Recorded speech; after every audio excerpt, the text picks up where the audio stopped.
Hello everyone, a very warm welcome back to my channel bio show.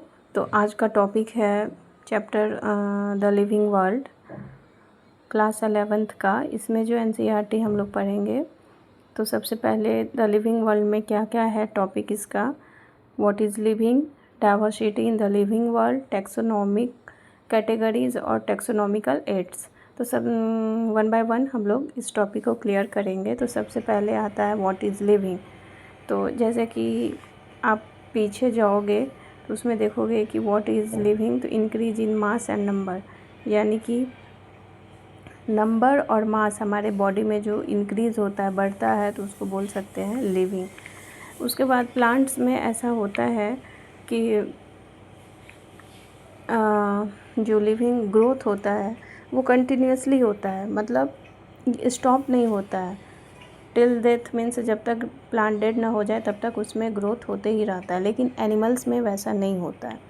Animals में एक permanent as के बाद, certain age के बाद रुक जाता है। नेक्स्ट है रिप्रोडक्शंस। रिप्रोडक्शन जो है ये भी कैरेक्टरिस्टिक्स है लिविंग ऑर्गेनिज्म का। डैट इज़ रिप्रोडक्शन जो प्रोसेस है, इसमें one organism is able to bring their offspring, यानी able to bring their baby, इसको रिप्रोडक्शन बोलते हैं। तो ये लिविंग ऑर्गेनिज्म का ही क्राइटेरिया है।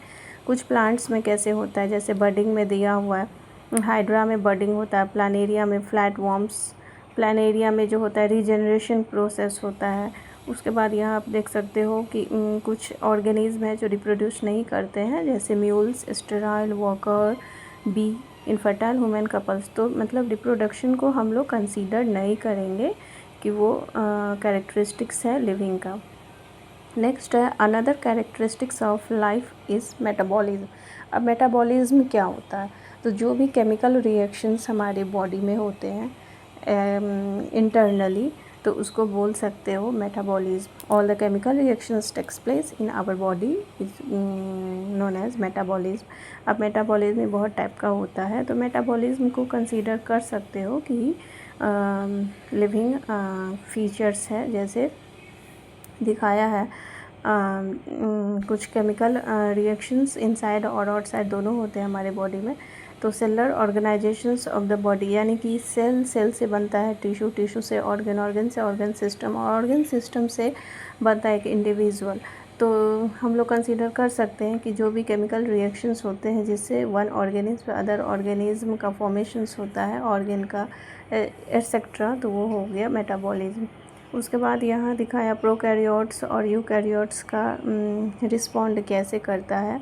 तो फोटो पीरियड जो होता है, जैसे कि स्टिमुलाई, कोई भी एक्सटर्नल फैक्टर, कुछ प्लांट्स होते हैं जिसमें एक्सटर्नल फैक्टर्स देंगे, स्टिमुलाई देंगे, तो वो बिहेव करेगा, सर्टेन रिस्पॉन्स करेगा।